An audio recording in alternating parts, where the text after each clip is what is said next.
Alrighty guys, this time you're not only seeing me in your screen, but you see also someone next to me, and the person next to me is Kerry. Now Kerry, tell a bit about yourself. I'm Kerry, and I've been doing a lot of the editing of the videos in the background that you've seen on YouTube already. And I'm the partner of Frank, and we've been doing the boat rebuild thing together in terms of getting the crew for the tow and everything. And more of you been asking about the plans for the Minehunters.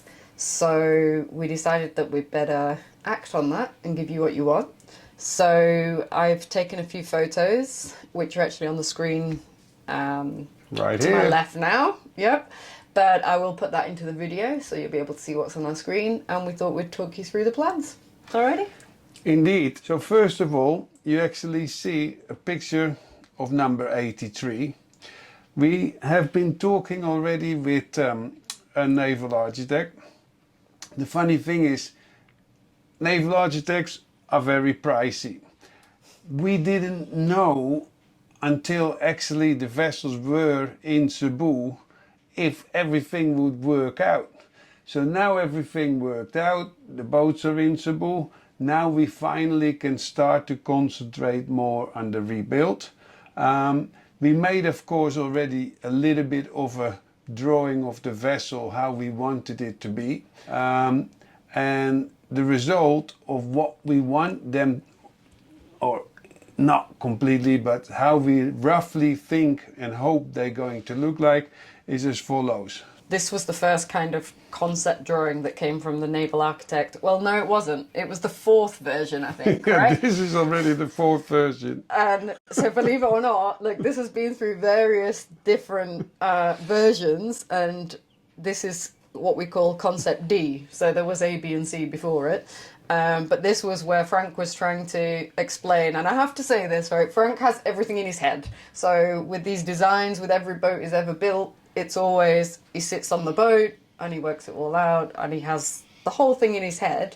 But that can Not be on quite, paper. it can be quite difficult to work with because, you know, he has to explain that to a naval architect or a designer and be like, I want this, which is why Frank's usually quite hands-on in the shipyard and getting everything done himself. But how did you come up with concept D then, Frank? Well, many things are, as you said, in my head, and this is a little bit the line I like. As said, this is definitely not the final, because there are many more things. I need to sit down more and more and look at the vessel and get it into my head. That's how I always worked, and that's the only way how I can rebuild or build boats. I have ideas, and let's have a look at the bow, what we're going to do with the hull. So here you basically see 83, and we are going to do many things. Of course, these vessels, they're going to be white and they're going to be put completely in the gel coat. That's an awful lot of work. They spray it, a lot of sanding, and then they look, this is how you get these vessels or these mega yachts, how they look that beautiful shiny. So they're going to be completely in the gel coat. You see here, for example, the stainless steel of the anchor, you know, the anchor plate. That one will be completely polished. Now what we do is we take off the rubber on the side here, on the railing, and we're gonna basically make, as you can see here, the hull in the front a little bit up. I would say about 60 centimeters. Oh, my drawing is not that bad. And hopefully you guys can see this. There's like a pencil that's gone from yellow to green. Yeah, as Frank just draws exactly on the screen. So this will roughly become this high. Yeah. So we lift up the hull. It's going to be a bit higher. The upper deck normally has the anchor wings and the bollards on top of it. But we will take the anchor wings off. We take the bollards off, and we're going to put these ones on the main deck inside, yeah, and here is basically the floor of the main deck. So here on that level we will put the anchor wings and we will put the bollards. That basically means that we need to have a door, a mooring door on each side, on port and on starboard, and that mooring door will come roughly here. Where the number 3 is. Where the number 3 is. This one folds open and basically people can walk, the crew can walk a little bit outside. In a second I show you a picture with a mooring door. So that's where the ropes are going through. Now you see the ropes are here, but later on there will 2 holes coming, one here and one next to it, yeah, a bit smaller. So that's basically what we have to do, and that's the bow, the front of the vessel.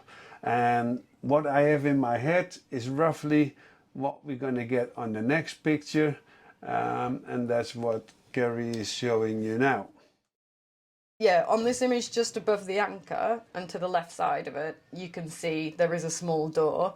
And I just want to show you the next image because I had no clue what this was for. But the people who have the mooring lines, so the crew, actually have a door like that. And that is where they will be, and that's how they can access the shore or whatever. Basically they can right? see when they lift up the anchor, they can see if it's coming up, they can hand the ropes.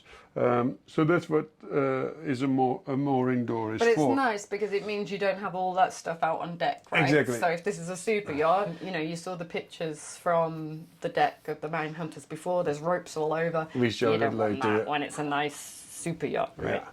So this is what we will have. We have the door, we have the hose, we have the beautiful shiny polished anchor plate, we have the beautiful white hull. We also need a garage, a tender and a jet ski garage. And you can have that one at the back of the vessel, but I actually think to put this one on the main deck as well, so same level, and then basically get something like you see in the picture now. There's basically 2 eye profiles coming out and with a lift, and this is how you can basically get the tender in. So that's the idea I'm actually having also on the main deck. So this is what you have on the side. Now we can go to the next picture. And there you see a bit of a mess. What you see on this picture is like, you see the, I call them wave breakers. Some people call them... what was it? Breakwaters. Breakwaters, yeah. We will cut everything off. Everything here, this, all will go off here. So we have a flat deck. Then you're going to get the next picture. Okay. In the next picture you see the bollards, you see all the stuff for normally the anchor wings would be there as well. Everything down there we take off as well.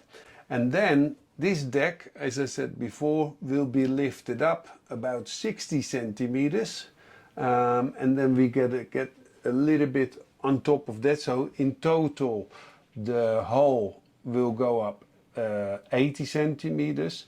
But I think we've got a picture of it, hang on. yeah. Yeah, like here, no? Yes.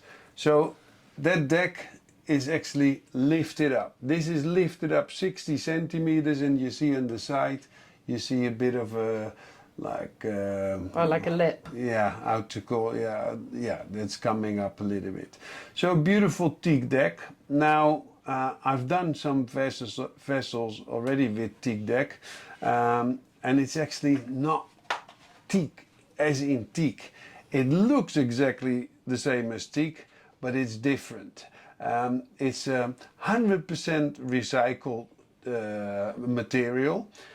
It's better than teak because it's harder. Oil doesn't absorb into the teak. they call it, originally they call it WPC, which I think is like wood plastic composite. I might be wrong on that, but something like that. And the company that you've been looking at, they're in Indonesia. And they say, like, their slogan is, "You won't believe it's not wood." And actually, they're the only ones in the world, or from what I've read, what I've read on their website, they say they're the only ones in the world that actually use teak dust. They take it from factory floors, in fact, you know, in Yogyakarta. And this is, you can find all of this information on their website. I'll put the website like in the description from this YouTube video as well, and you can take a look for yourself. But for this reason, they call it TPC, which is teak polymer composite. According to their website, they're the only ones in the world that are using teak in this way, which is really cool.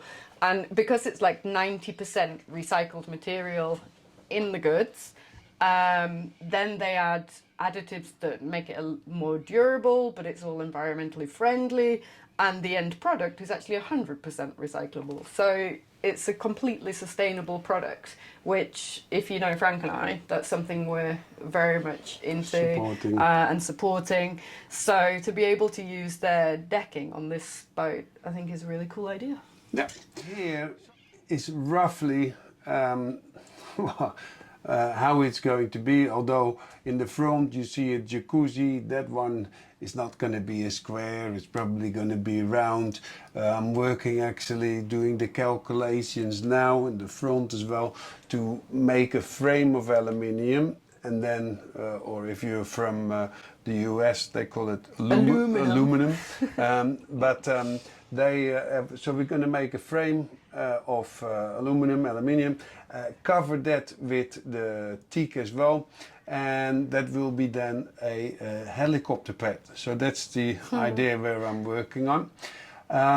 If you go a little bit, if you turn a little bit towards the stern, basically, you will see we have the superstructure of the upper deck. As said before, everything will be cut away. We keep the upper deck superstructure. We will use, or we will actually make it wider, and we gonna make a beautiful door in the front. That will be the owner's cabin. And now we are at the upper deck anyway. We can go to the next picture, and they basically see what we're gonna cut away. You see here, we take this away. Here you will have the like the hole coming up, and we're gonna get a railing. A railing will be all around as well, roughly, basically there. We use this superstructure we will use, but this one here for the wheelhouse, this we will cut off, believe it or not, all here. I cut everything off. I will cut everything off. The same thing we will do with the chimney here on the back. We cut everything off. Of course, you see here at HVAC, that was still on the vessel, that will go off as well. So where we will end up with is basically this all be gone, and we're gonna work together with an aluminium factory in Manila, and they make a prefab wheelhouse superstructure of aluminium, and we bolt that one onto the deck, like of the upper level here. Some of you guys were asking how much of the original boat we'll keep, and Frank has said in previous videos that, you know, the hull is the big draw with this, and he's gone through the reasons for why the hull is the most important part. But then, yeah, if this section here is going to save us a hell of a lot of work, if we can keep that section there that I've only make it wider, this one. Yeah, hopefully you can see that highlighted there on the screen now. Yeah. That's going to stay. So the HVAC on the back will go, the kind of gun mount or whatever you want to call it on the front. And then, yeah, the superstructure, the aluminium superstructure will go on the top of the existing kind of upper deck superstructure that exists there at the moment. What will be prefabricated is this whole bit here. The wheelhouse plus also the sun deck, and we're gonna take that probably with another vessel, bring it to the shipyard. We lift this one up with a crane, we bolt it on, and we save ourselves a lot of work and time. Yeah, so that's the idea. Yeah, the upper deck here, this upper deck here, you see roughly, you see it's becoming wider, and we're gonna get a nice walkway, so when it's raining, People are not getting wet. You stay dry. Okay, so that's I would say the wheelhouse, the sun deck, and the upper deck. Continue with the hull, and no, hang on, sorry, I've got a picture there of how the wheelhouse might look when it's made out of aluminium and dropped on top, right? exactly. Oh yeah. Now the back of the boat. If you have been looking at a previous video from us, you have seen that I walked around, or that we walked around in the steering area, which is of course the back of the boat. I also told you that we're gonna put the cutter in there and we're gonna cut it all off. Oh yeah. Yeah, we have the cutter actually right next to us. If you can get me the brush again. It's like a diamond blade sat just behind us that's going to be used for that. So we will basically gonna cut. We're gonna cut. If you see the picture now, we're gonna cut everything off. You see that there is a platform here, and that's why I cut the back of the boat. Why I cut it off. And why am I doing that? I had a few vessels with the platform basically sticking out. The platform sticked out and nothing under it. And I simply, well, I almost want to use the word hate it, because if you have big waves, or if you have waves and they come under your platform. Not even big waves. No, no. Like we can be sat on a bay in an area and it's the same thing, right? It comes If you have underneath. waves and they come under and it's like poof, poof. Hence, I now want to cut off. The boat is 52.5 meters. I cut basically half off and I make the platform as part of the vessel. So the waves cannot go under it anymore. Then you see here as well, this is the plan to basically make it exactly the same, in the same like well, more at an angle. same angle. At that's the moment, word the I back. wanted- If you look for. at the picture before, like the back of the stern of the boat is just straight down, and like the deck finishes and it drops straight down. But if Frank and his team kind of cut the back there, they've got the platform, and then they'll have that more gentle angle to the back with a staircase that brings you nicely up to the deck. You see the same level. thing. We have a beautiful swimming pool right here, and this is what I'm going to do exactly the same. We looked already into swimming pools with a kind of a current. Resistance pools. Yeah. Then you can swim into the current and keep fit. It's not just a lounging Yeah, area. so you don't need to have a 25-meter long swimming pool on your boat. Just create a bit of a current.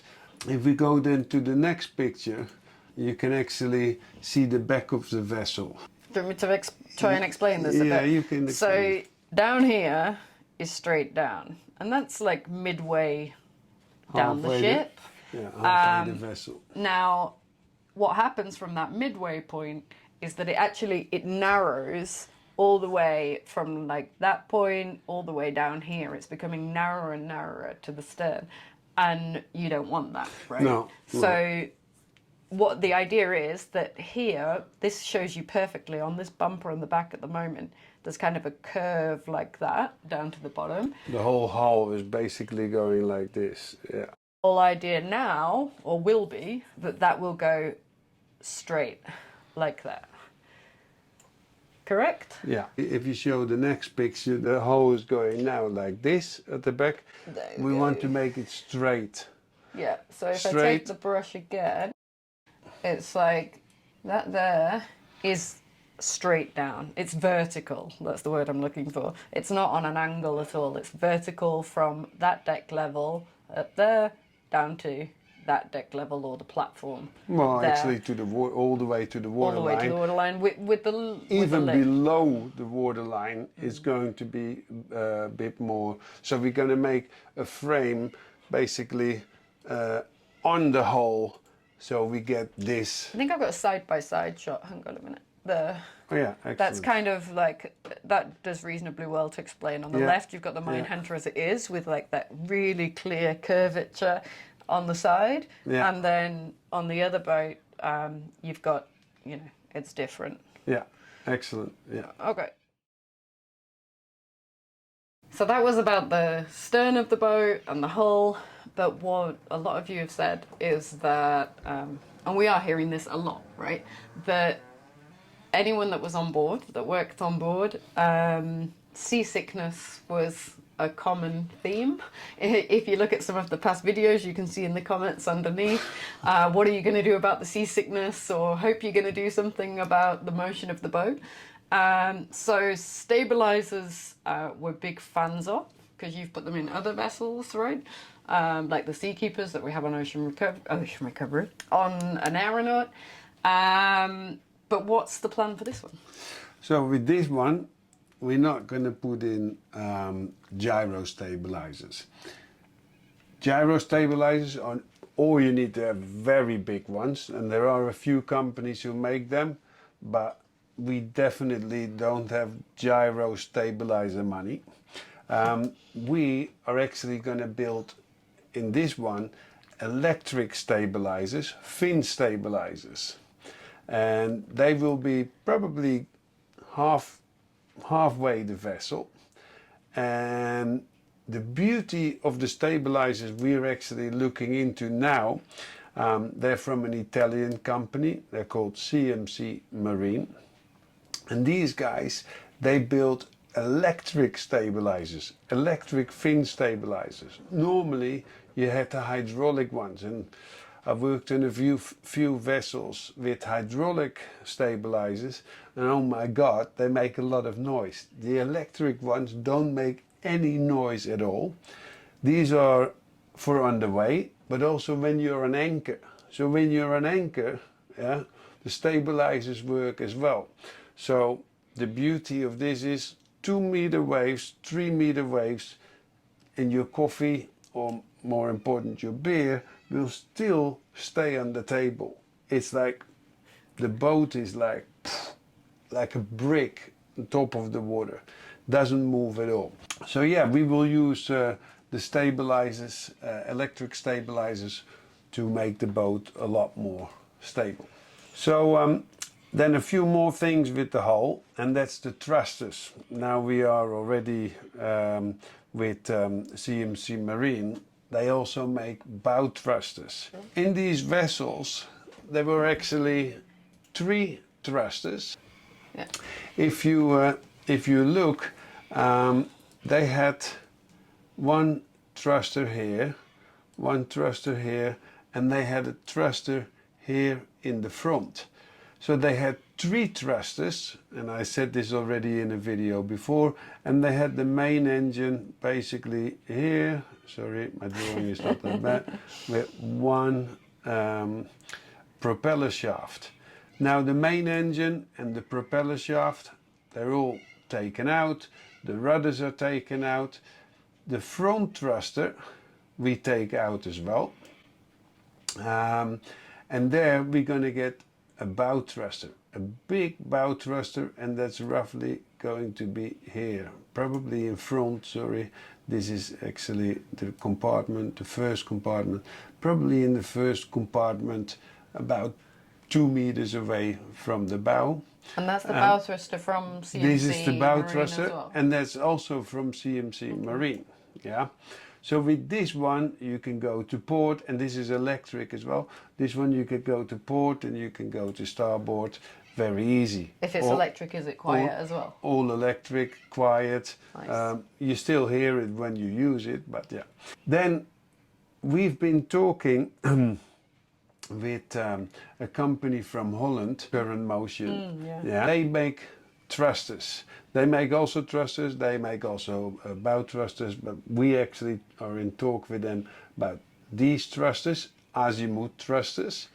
And they're electrically driven as well? And they are electrically driven as well. Cool. So as I said, we take out the main engine, we take out the shaft, and we're only going to use Azimuth thrusters. Now the guys from Current Motion, they actually said, because these thrusters are a little bit too much forward, and they say if you really want to have the great performance out of these thrusters, you should move them, and you move them probably up to just in front of... Is that just in front of compartment 9? Just in front of compartment 9. So you move them forward, which basically means you can put bigger propellers under it, but also for steering it's easier, which is quite logic, right? And when you have then the position, it stays that the vessel stays basically on its place when you don't need to drop your anchor anymore. It's easier to steer. It's easier to steer when they are more backwards. So that's what we do. And these propellers, right? These thrusters, they do a full 360. They turn 360 degrees. With this, man, you can play around. One can basically go in this direction, the other one can... You can basically move the vessel. It must mean, yeah, the manoeuvrability of the vessel must just be like top notch. Is enormous, and that together with the bow thruster, which is roughly here, and 2 thrusters here, you can play with this vessel. It's, I mean, a kid can drive this vessel when it's finished. Yeah, and it's all electric.